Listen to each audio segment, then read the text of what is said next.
This WBTV high-definition program is sponsored by Time Warner Cable. WBTV News at 6 starts right now.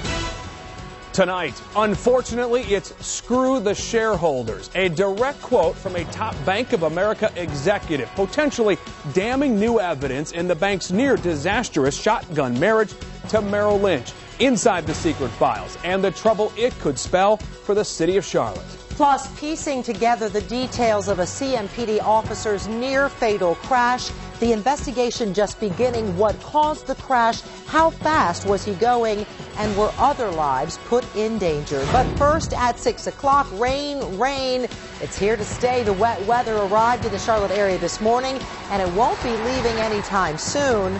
No, the roads are slick, the temps are falling, and, well, it's just plain nasty outside. Good evening. Thanks for being here tonight. I'm Jamie Bowl, in for Paul Cameron. And I'm Maureen O'Boyle here in the Weather Alert Center with our Chief Meteorologist, Eric Thomas. And it's not so much the rain at this very moment, it's the damp chill. Oh, yeah. I mean, it's all of that. Yeah, the roads are wet. Visibility is low. We've got low clouds, Maureen. So if you have to head out this evening, you might want to think twice about it. Nothing's really too inviting. Exactly, Maureen. There you go. 47 degrees in Stallings. That's our Scott Clark Toyota City weather net. Let me repeat that. 47 degrees, and here it is. The sun has not even gone down yet. 44 in Newton, and the lens tells the story right there. What a saturated day we had today. Although the rain wasn't all that heavy, only picked up about 1/4 of an inch in the greater Charlotte area, about 1/2 inch up around the Catawba Valley, and then you get into about 1 inch up around the mountains. 48, and another really good illustration of the low clouds and that light fog that you see from time to time. Metro School, 48 degrees. So, what can you expect as we take you through the evening hours? One thing that won't be changing much are the temperatures. Are going to be falling very, very slowly, but otherwise the drizzle, the low clouds, the chill, that is all going to be part and parcel of your evening plan, so just bear that in mind. And as said, we're not going to break out of this quickly. We'll let you know what to expect. It's all coming up in your weather alert forecast. All right, Eric, we'll see you in a few minutes. Bank of America's secret files. What's in them? What do they prove? And what will it mean for the future of banking here in Charlotte? As we told you last night, B of A is finally cutting through all the bull, preparing to hand over all of its top secret files and emails tied to the bank's troubled takeover of Merrill Lynch. Bank of America waiving attorney-client privilege by releasing these files. Files that could include legal documents, key information about Merrill's multi-billion-dollar losses and the billions paid in executive bonuses. And these files could have major implications on B of A's search for a new CEO. WBTV business reporter Melissa Hankins live now in our newsroom. And Melissa, some of the secret, potentially damning information now starting to trickle out. Right. You know, Jamie, we were pretty sure something big was about to break when we first learned Ken Lewis was suddenly stepping down. And today it has. We know at least one Bank of America board member has used some pretty passionate, explicit language to admit they were wronging shareholders. On the evening of January 15th, just 2 weeks after the Merrill Lynch merger, two Bank of America board members, Chad Gifford and Thomas May, were emailing each other about 6 hours before the bank announced it would take another $20 billion bundle from the government to help with the deal. Unfortunately, it's screw the shareholders, Gifford wrote to May. No trail, May wrote back, apparently imagining the day we might all be reading their exchange.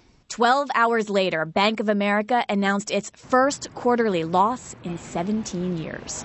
Now remember, all along, outgoing CEO Ken Lewis has been telling all 5 factions of the federal government investigating the deal that the bank believes it did nothing wrong.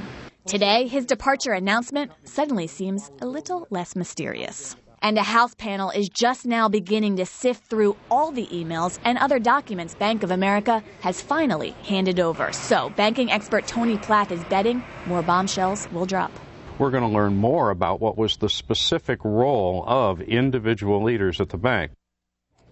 And some of those leaders whose roles we'll be learning about are frontrunners to replace CEO Ken Lewis. For example, Brian Moynihan. He's a well-known frontrunner. He was also B of A's general counsel at the time of the Merrill merger. So if there's anything damaging about his role in it, he won't get the job. And that could actually be a good thing for the city because a whole lot of people feel like he would move the headquarters up north if he did get the job. So I can't emphasize enough how important all of this is for Charlotte. We will keep you posted. Back to you, Jamie. All right, so far just a slow trickle of information. Thank you, Melissa. Now keep in mind also, if you have a Bank of America credit card, the bank now looking to squeeze a little more blood from your turnip. B of A now adding annual fees to some of its credit cards. The bank about to start charging fees ranging from $29 to $99. The annual fee will hit about 1% of cardholders. Doesn't sound like much, but do the math, and that comes out to more than 800,000 people. Cardholders in good standing who never carry a balance, likely to be the first hit. That means you're paying more just for being a good customer.